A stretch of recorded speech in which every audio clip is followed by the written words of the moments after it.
Oke, shalom Bapak Ibu Saudara.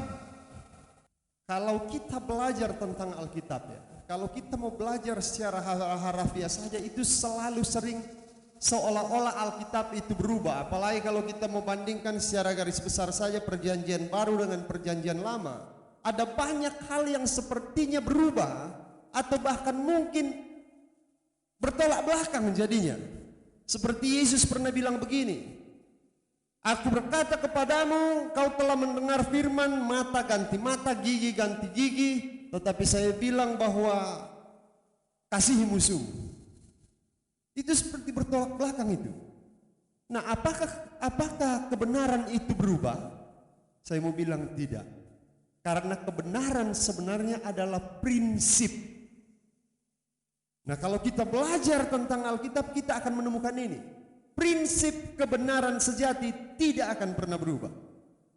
Itu jelas itu. Makanya saya pernah di kuliah kami saya bertanya, dosen kami mengajar tentang tabernakel. Tahu tabernakel ya, tabernakel Musa, kemudian Daud, kemudian Salomo. Nah, baru kemudian Yesus sebenarnya. Itu berubah sekali dari model ininya Musa, model tabernakelnya Musa berubah menjadi Daud, berubah macam-macam lah orang bilang, dari Musa kemudian ke Daud itu tabernakel pujian atau apalah, kemudian sampai ke bait suci Salomo. Saya bertanya kepada dosen saya, apa yang tidak berubah di dalam itu, Pak? Bu, waktu itu Ibu dosen, karena kita lihat semua berubah. Saya tanya, apa yang tidak berubah? Dan seingat saya Ibu dosen agak sulit menjawab itu. Nah, yang tidak berubah sebenarnya ini, prinsip kebenarannya tidak berubah.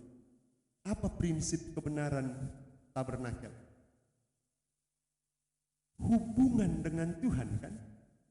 Tempat bertemu dengan Tuhan bahasanya.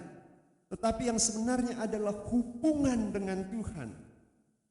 Itu yang tidak berubah. Tempatnya boleh, modelnya boleh berubah. Bahkan sampai sekarang tidak ada lagi bait Allah. Bahkan sampai dimusnahkan, tetapi prinsipnya tidak akan pernah hilang. Karena prinsip kebenaran itu tidak akan bisa dihancurkan oleh apapun. Tidak bisa diubah oleh keadaan apapun. Jadi kalau prinsip kebenaran 6.000 tahun lebih yang lalu modelnya A, sampai kiamat nanti dia akan tetap modelnya A. Nah, makanya sama dengan pembahasan kita. Prinsip kebenaran kesuksesan itu tidak pernah berubah sampai sekarang. Oke? Nah, coba kita lihat. Kalau minggu lalu saya bicara tentang sosok pribadi yang luar biasa, yaitu Raja Daud. Nah, sekarang saya mau bicara lagi tentang pribadi yang tentu sama-sama luar biasanya. Tapi ini seniornya sekali Daud. Namanya Yusuf.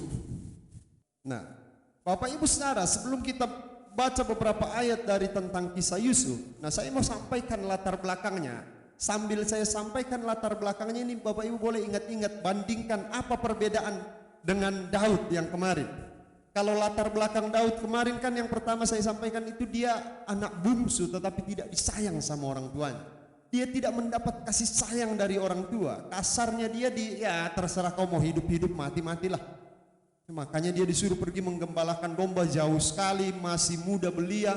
Dan bahkan kita tahu ceritanya bahwa hampir setiap harinya Daud bertarung dengan serigala dan harimau. Bayangkan itu, seorang diri. Hanya karena menggembalakan, mempertahankan domba bapaknya. Nah, seharusnya itu dilakukan oleh orang yang lebih kuat tentunya. Dan tidak usah jauh-jauh lah, dekat-dekat saja seharusnya. Tetapi karena itu bukti bahwa memang dia tidak disayang. Nah, tetapi Yusuf berbeda. Yusuf itu kedua dari bungsu, masih ada adiknya Yusuf. Dia anak pertama sebenarnya dari Rahel. Anak pertama dari istri yang disayang oleh Yakub. Nah, Yusuf berbeda dengan Daud. Dia adalah anak kesayangan Yakub. Dia disayang sekali, dimanja, pokoknya nggak boleh. Jangankan pergi menggembalakan domba, kena angin saja mungkin dijaga itu. Berbeda sekali. Yang berbanding terbalik, kalau Daud kakaknya yang dijaga, Daud yang disuruh menggembalakan. Kalau Yusuf yang disuruh, pokoknya nggak usah pergi menggembala, biar kakak-kakak saja yang pergi menggembalakan. Dia disayang. Nah, itu perbedaan pertama.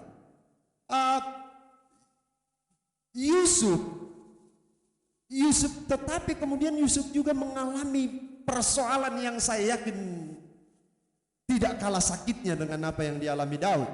Yaitu kemudian dia dijual oleh saudara-saudaranya, ya, dijual sebagai budak, masih umur kurang lebih 15 sampai 17 tahun. Sama dengan Daud. Daud juga mengalami Daud diurapi umur segitu, tetapi kemudian disitulah dia mengalami goncangan yang luar biasa lagi dalam kehidupan, goncangan kedua di dalam kehidupannya, waktu dia dikejar-kejar Saul. Yusuf juga umur 15 kurang lebih sampai 17 tahun dia dijual ke Mesir. Anak yang disayang sekali, tiba-tiba dijual jadi budak. Oke? Nah, di dalam perjalanan itu kemudian dia dibeli oleh seorang kepala pas pampres, kepala pengamanan presiden, kepala pengamanan Raja Firaun, komandan keamanannya, komandan pengawalnya Raja Firaun, namanya Om Potifar. Ya, dia dibeli oleh Om Potifar, tetapi kemudian di rumah Potifar dia digoda oleh Tante Poti. Ya, digoda oleh Tante Poti. Ya. Kemudian dia bukan cuma digoda karena tidak berhasil godaannya, sampai kemudian Tante Poti menfitnah Yusuf dan dia masuk ke dalam penjara. Penjara itu adalah penjara kelas kakap, karena bayangkan difitnah istrinya jenderal yang dia goda, dia difitnah. Jadi itu tempat penjara yang luar biasa itu ditaruh, penjara bawah tanah itu. Makanya dia ketemu dengan tahanan yang juru minumnya Firaun sama ini, karena kalau bersalah sama raja itu penjaranya itu luar biasa. Makanya dia ketemu dengan mereka, karena memang di penjara paling top ditaruh dia, penjara paling bawah tanah lah. Nah, itu latar belakang Yusuf sebelum dia jadi Perdana Menteri. Lihat perbedaan yang paling mencolok dengan Daud, ya. Daud anak yang tidak disayang, Yusuf anak yang disayang sekali. Oke, itu dia memiliki latar belakang yang berbeda. Tetapi yang saya mau tunjukkan adalah bahwa prinsip kebenaran untuk menjadi sukses tidak pernah berubah. Meskipun latar belakangnya berbeda, meskipun persoalan kita berbeda, prinsipnya harus tetap sama kalau kita mau menjadi orang sukses menurut Alkitab. Nah, apa itu? Kalau saya bertanya kepada Bapak Ibu Saudara dengan pertanyaan yang sama minggu lalu, kapan Yusuf sukses? Kapan Yusuf sukses? Kalau Daud kemarin saya meyakini saya sudah menunjukkan bahwa Daud sukses jauh sebelum dia jadi raja. Kapan Daud sukses? Waktu dia beres dengan hatinya. Daud sukses waktu dia mampu mempertahankan hati nurani yang murni di hadapan Allah. Daud sukses waktu dia tidak membiarkan rasa sakit, rasa marah yang marah kepada bapak, marah kepada saudara, marah kepada Saul, marah kepada situasi yang terjadi dalam kehidupannya. Waktu dia sukses, waktu dia tidak membiarkan semua itu tinggal di dalam hatinya, mengambil tempat di dalam hatinya. Tetapi Daud sukses waktu kemudian dia bisa menepis semua itu dan menjaga hatinya tetap murni di hadapan Allah. Dengan apa? Menjaganya sesuai dengan Taurat Tuhan. Nah, agak berbeda dengan Yusuf. Waktu Yusuf belum ada Taurat. Waktu kehidupan masanya Daud sudah ada kitab Taurat. Itu sudah menjadi pedoman bagi mereka. Makanya Daud bilang begini di Mazmur 119 itu, dia bicara tentang perintah Tuhan, Taurat Tuhan, firman Tuhan, hukum-hukum Tuhan. Bahwa itulah patokan. Tapi Yusuf belum ada Taurat, belum ada kitab waktu itu yang mau dibaca oleh Yusuf. Tetapi sekali lagi prinsipnya tetap sama. Nah, mari kita lihat. Yusuf juga sukses jauh sebelum dia jadi Perdana Menteri. Yusuf juga sukses jauh sebelum dia menjadi orang nomor satu di Mesir. Kalau kita bertanya kapan Yusuf sukses, jawabannya sama. Waktu dia berhasil menjaga hatinya tetap murni. Waktu dia berhasil menjaga hatinya tidak dikuasai oleh kemarahan kepada saudara-saudara. Dia sukses waktu dia berhasil menjaga hatinya tidak dikuasai oleh kebencian kepada saudara-saudaranya. Dia sukses waktu dia berhasil menjaga hatinya tetap murni dengan tidak membiarkan kepahitan mengambil tempat di dalam hatinya. Sama, prinsipnya tetap sama. Mau latar belakang apapun, keadaan apapun, prinsipnya adalah harus menjaga hati tetap murni, tetap bersih. Makanya tidak heran kemudian kita dengar ayat ini. Manusia melihat apa yang di depan mata, tetapi Allah melihat hati. Karena memang itulah ukuran. Makanya tidak heran Paulus bilang begini, sampai hari ini saya mau tetap menjaga hati saya murni di hadapan Allah dan di hadapan manusia. Karena Paulus tahu betul bahwa kunci dari semua kesuksesan itu atau kesuksesan itu sendiri adalah waktu dia mampu menjaga hatinya tetap murni dan bersih di hadapan Tuhan. Pertanyaannya begini, pertanyaan yang sama, apa bukti bahwa hati Yusuf itu murni? Mari kita buka Kejadian 39 ayat 6. Kita baca sama-sama, 1, 2, 3. Segala miliknya diserahkannya kepada kekuasaan Yusuf, dan dengan bantuan Yusuf ia tidak usah lagi mengatur apa-apapun selain dari makanannya sendiri. Adapun Yusuf itu manis sikapnya dan elok parasnya. Ayat ini berbicara tentang bahwa Potifar menyerahkan seluruh kekuasaan atas rumahnya kepada Yusuf, kecuali makanannya. Nah, kenapa makanannya tidak? Karena bagi orang Mesir najis kalau orang luar yang mengatur makanannya.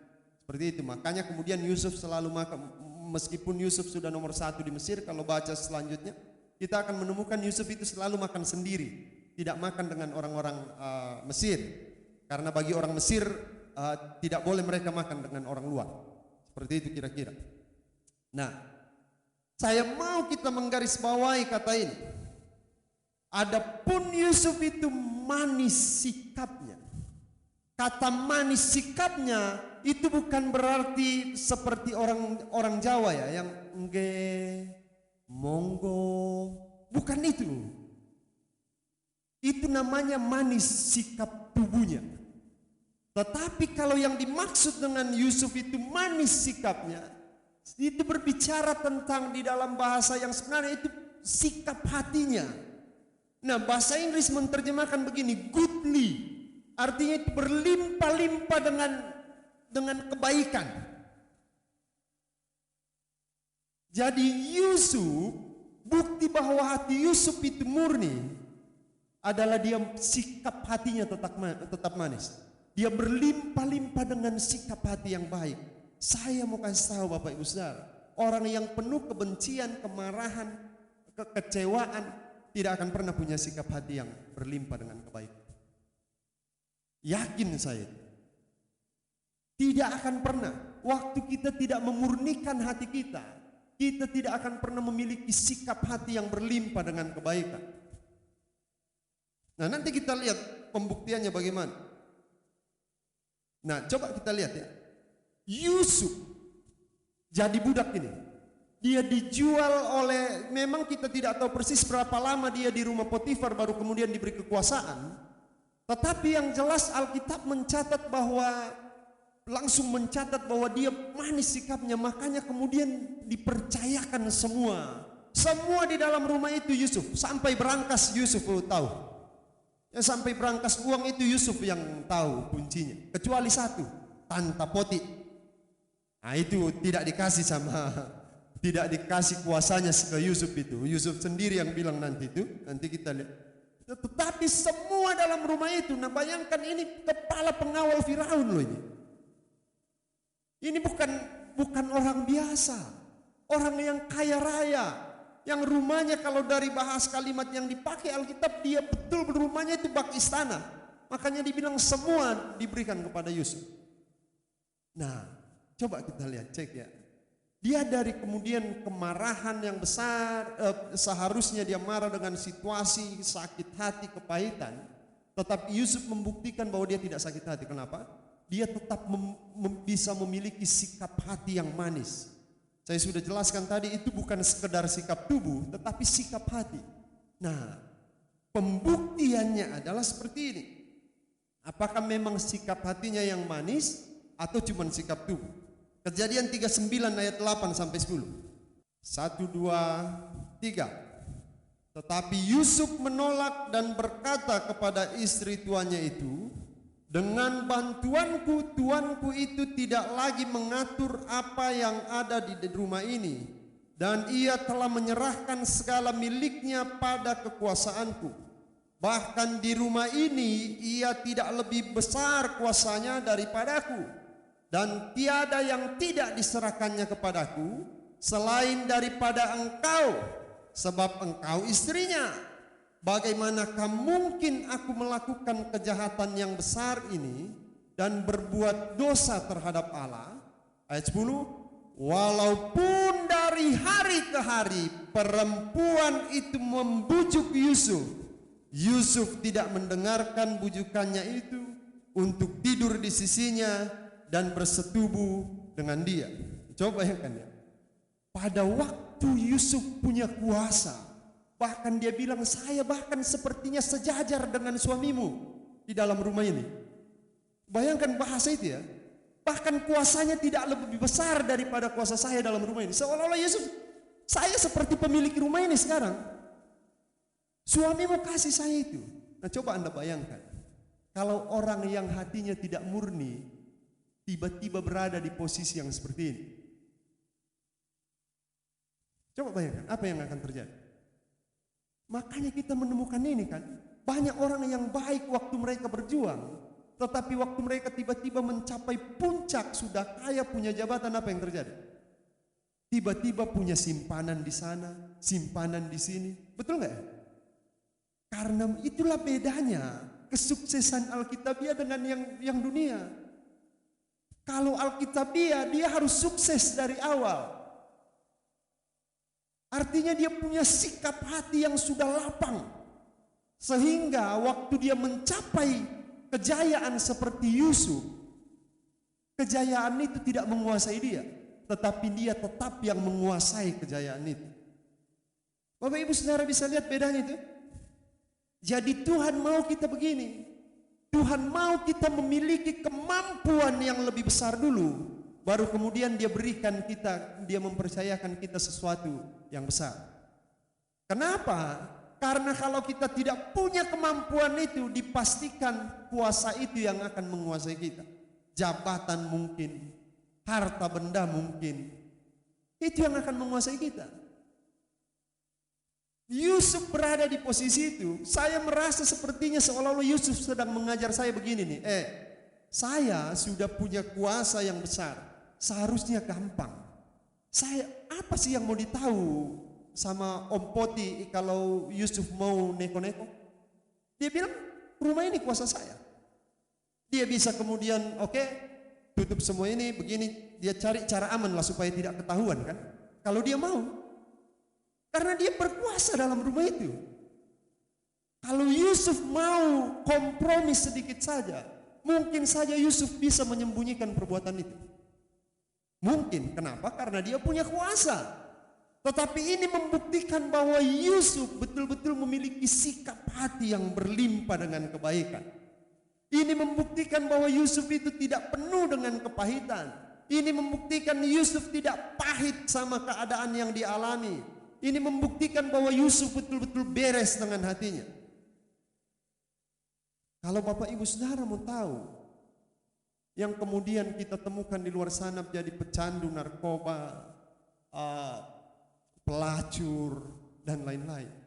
Itu semua sebenarnya bukan keinginannya juga itu. Tetapi karena sikap hati yang dipenuhi kemarahan, kebencian, sehingga mengerutkan hatinya, atau bahasa pelajarannya biasa membuat hatinya bocor-bocor, sehingga mudah sekali menerima godaan.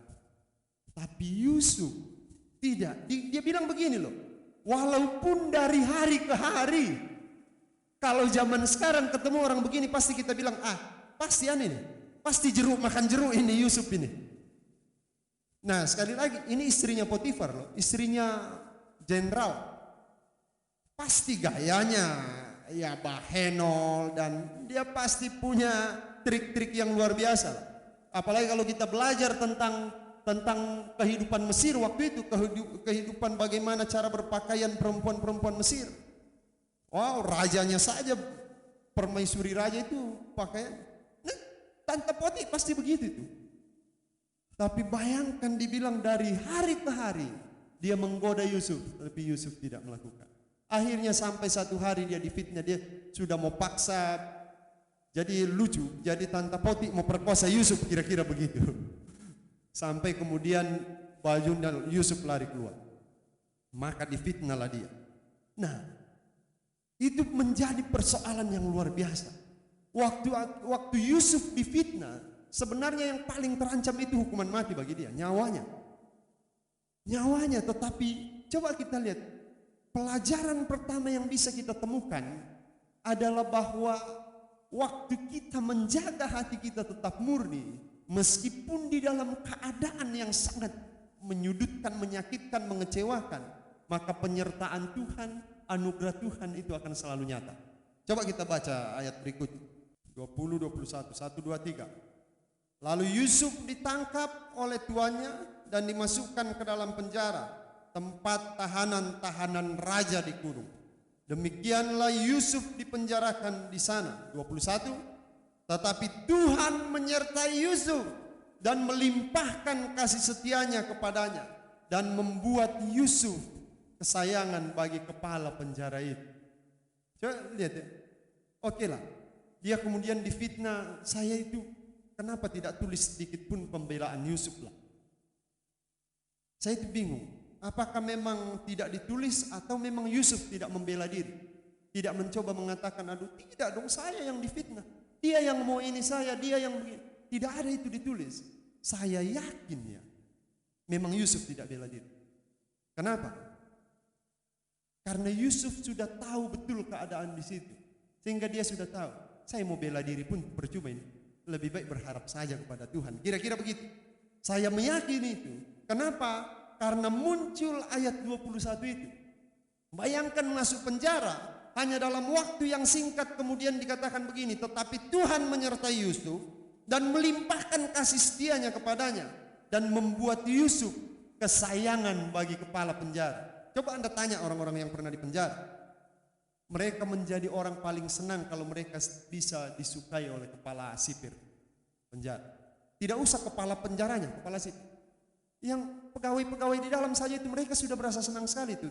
Narapidana itu kalau mereka kenal baik, apalagi kalau disayang sama penjaga penjara, senang sekali itu. Nah, kita melihat Yusuf mengalami itu.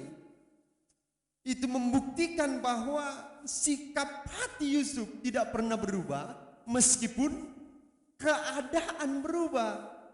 Itu yang saya maksud tadi. Prinsip kebenaran tidak akan pernah berubah meskipun keadaan berubah. Tidak akan pernah.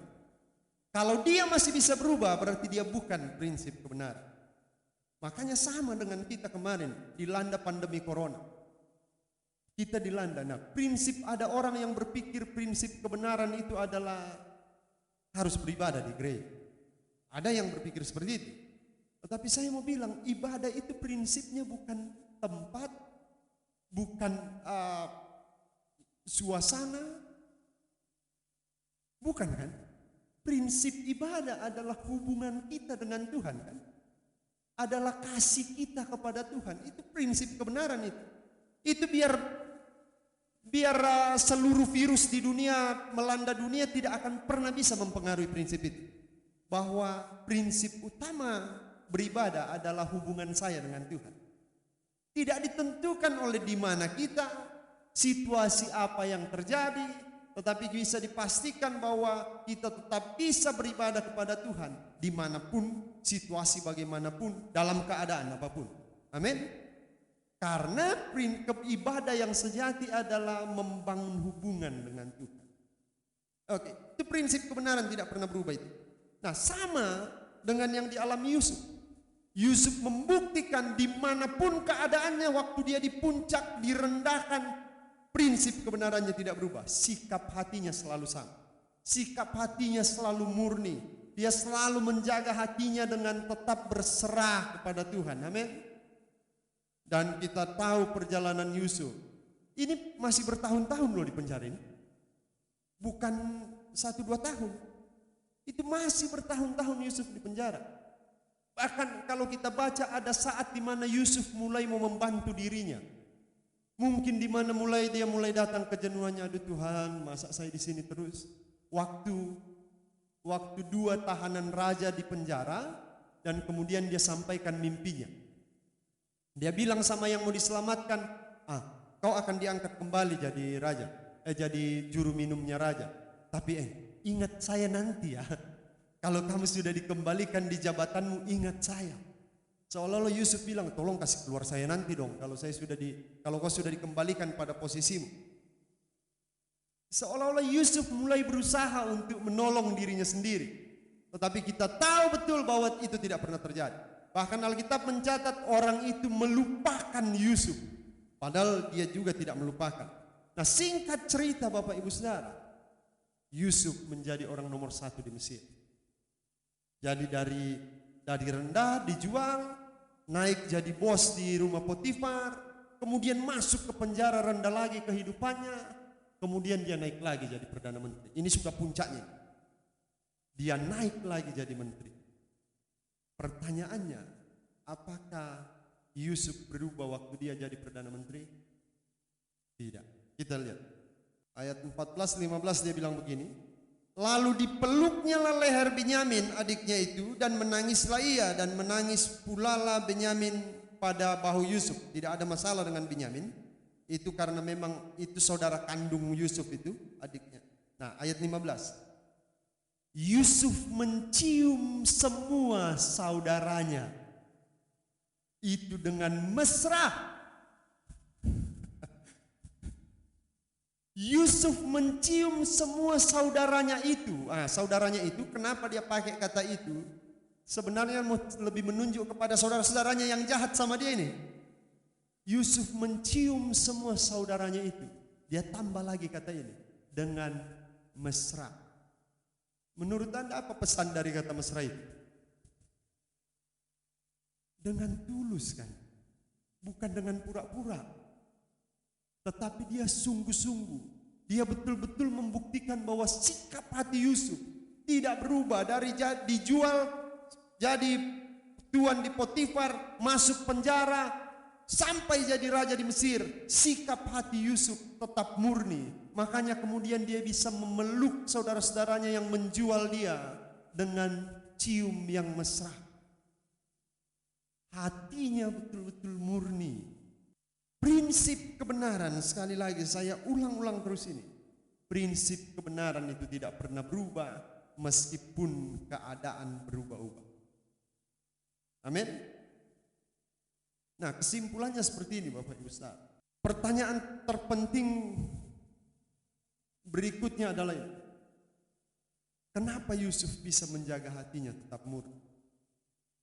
Kalau Daud kemarin jelas kita menemukan ayat Daud bisa menjaga hatinya tetap murni karena dia merenungkan Taurat Tuhan siang dan malam. Karena dia menjadikan Taurat Tuhan itu prioritas kehidupannya. Tetapi Yusuf bagaimana? Waktu itu belum ada Taurat. Sama sekali belum ada kitab waktu zamannya Yusuf. Nah ini nih, kenapa Yusuf bisa. Ayat yang kita baca tadi, yang 5-8. Yang dia bilang sama saudara, sudahlah, kalian tidak usah menyesal. Karena kalian menjual saya ke sini, tetapi sebenarnya Tuhan yang bawa saya ke sini. Karena Tuhan punya rencana yang besar untuk memelihara kehidupan dunia ini bagi saya.